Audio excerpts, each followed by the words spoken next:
Levántate en esta mañana y pídele al Eterno que envíe su Espíritu sobre ti, que seas ese vaso en el cual el Espíritu se derrama y que lleno y rebosante del Espíritu, la sabiduría que Él te concede te ayude a entender, a comprender, a vivir conforme al plan de Dios. Estamos en la carta a los Romanos, en el capítulo 9. Vamos a leer a partir del versículo 30. La palabra de Dios dice así: ¿Qué pues diremos?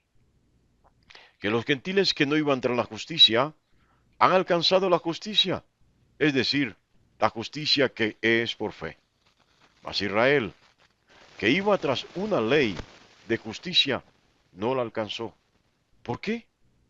Porque iban tras ella no por fe, sino como por obras de la ley, pues tropezaron en la piedra de tropiezo, como está escrito: He aquí pongo en Sión piedra de tropiezo y roca de caída, y el que creyere en él no será avergonzado. Que Dios bendiga su santa y preciosa palabra en esta maravillosa mañana. Bueno, Pablo y sus maravillosas argumentaciones, poderosas argumentaciones. Sí, Pablo una vez más habla de los gentiles. Sí, y esto de gentiles que no es judío. La Biblia llama gentil a al pueblo que no es judío. Y es el pueblo judío, el pueblo escogido de Dios, pero es el pueblo gentil. Los gentiles que no pertenecen a una sola nación, a quien, habiendo rechazado los judíos el mensaje de salvación, se dirige ahora el plan de salvación hacia el pueblo gentil, hacia el pueblo no judío. Y Pablo dice, el problema grande que tiene el pueblo judío es que creen que realizando la ley, haciendo las obras de la ley, alcanzan la salvación, alcanzan la perfección. Qué tremendo esto, porque las obras de la ley, perdón, las leyes, la ley de Moisés, a la cual está haciendo referencia Pablo aquí, son 613, que están esparcidos en todo el Pentateuco. En hebreo se les llama misbat. Otros dirían misbot. Y estas leyes no justificaban a nadie, no justifican a nadie, no hacen justo a nadie. Todo lo contrario, ya Pablo lo había advertido. Ellas simplemente evidencian y demuestran la maldad del corazón del hombre, la vileza del corazón del hombre. Se lo había dicho antes. Se lo digo ahora de otra manera. En Estados Unidos portar armas, cierto tipo de armas, no es ilegal. Tener un fusil posiblemente en Estados Unidos no sea ilegal. Entonces usted puede tener y poseer en Estados Unidos cuantas armas le plazcan, según las leyes de Estados Unidos. Pero esas mismas armas que tiene usted en Estados Unidos y que es legal comprarla como se compra una libra de arroz allá, en Colombia no lo es. Entonces en Colombia sí viene a ser un delito. La ley de Moisés, los 613 mandamientos, muestran la imperfección del hombre y la incapacidad del hombre para alcanzar la salvación. Así que el pueblo de Israel, los judíos específicamente, se dieron a la tarea de cumplir con una cantidad de normas y de reglamentos, de rituales, en procura de alcanzar esa salvación. Entonces Pablo está diciendo abiertamente, le dieron más importancia a la ley que a Dios. Sí, así de sencillo. Para ellos la ley vino a ser el centro de su vida, colocándola por encima de la fe. Aún más dice un autor, a través del cumplimiento de la ley, el pueblo judío pretendió forzar a Dios.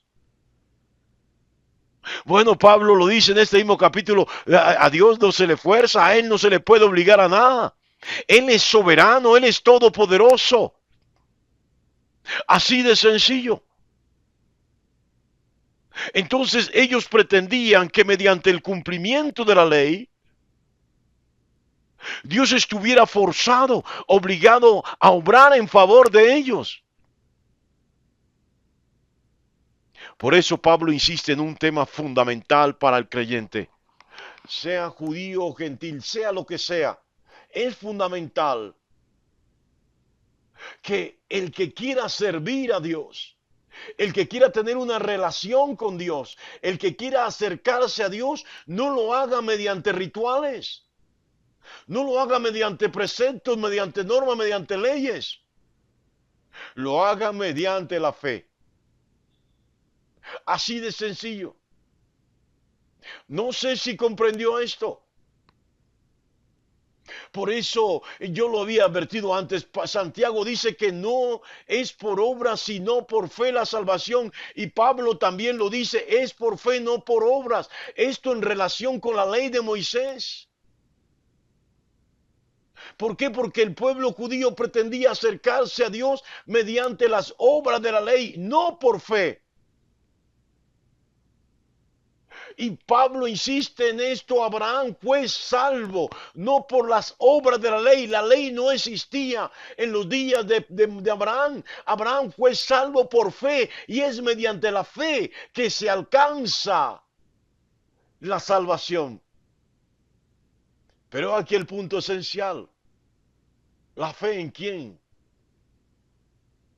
En el Hijo de Dios.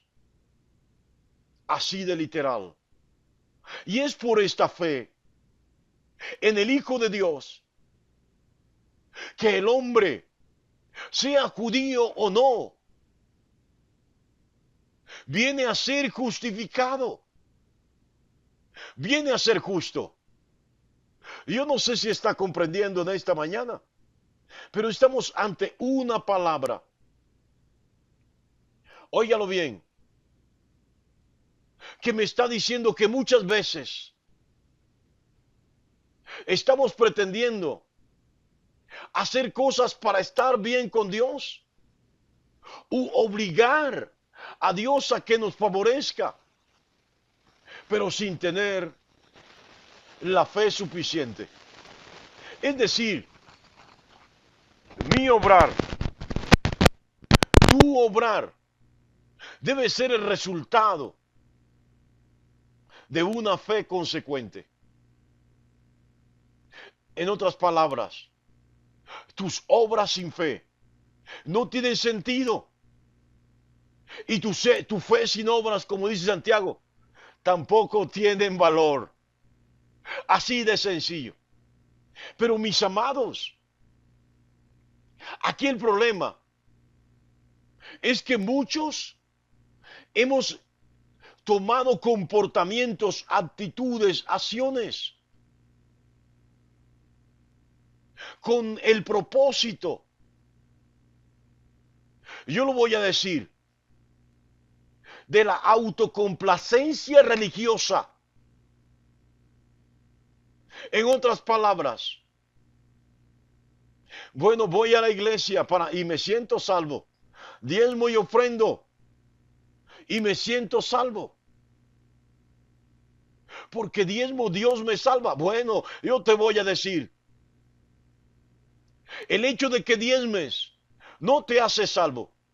Claro, sin lugar a dudas, el que no diezma tampoco está en el camino correcto de la salvación. Así de literal. Óyelo bien. El hecho de que Leas la Biblia no te hace salvo. Tienes que aplicar esa palabra, pero esta palabra no se debe aplicar por una simple ritualidad. Se debe aplicar a mi vida por la fe, porque creo realmente en el Dios Todopoderoso y específicamente en el enviado del Todopoderoso, en el Hijo de Dios, como dice el mismo Pablo en esta carta, mas el justo por la fe será salvo, mas el que es justificado por la fe vivirá. Óigalo bien. Así que Pablo dice, mas Israel, que iba tras una ley de justicia, no la alcanzó. ¿Por qué Israel no alcanza mediante la ley la justicia? Si la ley es justa, si la ley establece qué es correcto y qué no es correcto. Porque se presentaron delante de Dios con sus obras,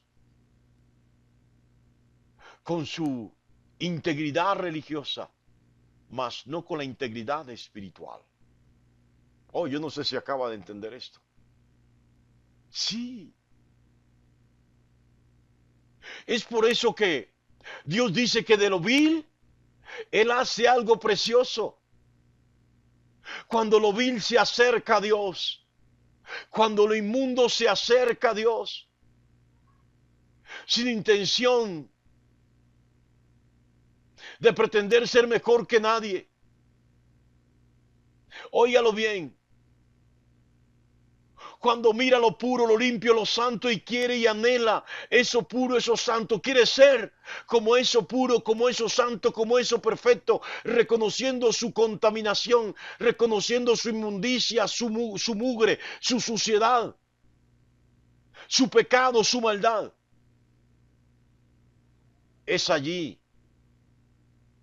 donde empieza a operar, donde se activa la justicia de Dios. Sí. Recuerde la historia, la parábola de Jesús, donde habla del publicano y del fariseo. El fariseo decía, oh, yo te doy gracias porque me has permitido cumplir con esto, con aquello. Yo te doy gracias porque no soy como esos publicanos que son sucios, que son ladrones, que son avaros, que estafan al pueblo. Yo te doy gracias porque yo soy bueno, porque soy perfecto. Lo estoy parafraseando. Y el publicano decía todo lo contrario. Perdóname, no soy digno de ti. Perdóname porque he hecho lo malo. Perdóname porque no valgo la pena. Perdóname porque no sé cómo cambiar mi vida. Perdóname porque no soy digno ni siquiera de levantar mi cabeza ni de ser escuchado en audiencia delante del bueno, perfecto y gran Dios. Perdóname. Sí, ve la diferencia. Porque el fariseo se ufanaba de ser cumplidor cabal de la ley. Sí, el publicano cumplía con algunos preceptos de la ley, pero estafaba al pueblo, era un ladrón realmente. Como se suele decir, era un corrupto, era un ladrón de corbata. Sí, pero se humilló. Se humilló. No es la propia justicia la que vale delante de Dios. No son mis propios actos, no son mis actos que pretendan ser justos delante de Dios. No, porque el que justifica, ya lo había dicho antes Pablo, es el Señor. Bueno, yo no sé si estás entendiendo, pero Pablo puntualiza en algo muy importante. Hay una piedra de tropiezo. Sí, pero esta piedra no solamente está para tropiezo, está para levantar, para sustentar, para ser cimentado sobre ella. Y esta piedra es Jesús. Óigalo bien. Él puso su piedra en Jerusalén. Dice, he aquí pongo mi piedra en Sión, piedra de tropiezo y roca de caída. El que creyere en él, no en ella, en él, no será avergonzado. Pero ¿a qué vergüenza se refiere? Si Pablo fue humillado muchas veces, fue encadenado también. Sí, Pablo fue dado por muerto, fue apedreado. Y todos los apóstoles de Jesús fueron torturados y fueron mártires de la fe porque fueron asesinados por la fe en Cristo Jesús. Y aquí el texto dice, no será avergonzado. ¿A qué vergüenza se refiere? A la condenación eterna.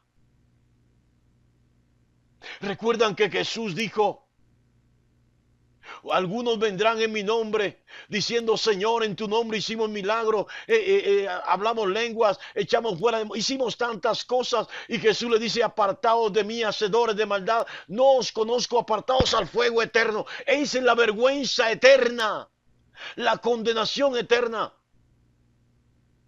Sí, a eso se refiere. Muchos, con su orgullo y su prepotencia religiosa, serán avergonzados porque pretendiendo haber hecho todo para ser salvos, nunca se humillaron, nunca se arrepintieron delante del Altísimo, delante del Dios vivo. Nunca miraron hacia Jesús y nunca miraron a Jesús como tenían que verlo. Óyelo bien, cree en Él y no creas que tus obras serán suficientes para tu salvación, mas el justo por la fe será salvo. Cree lo suficiente en Jesús para que Él te conceda el privilegio de ser justificado y de alcanzar la salvación en Él. No por tus méritos, sino por la obra que Él ya hizo. Dios te bendiga grandemente en esta maravillosa y preciosa mañana.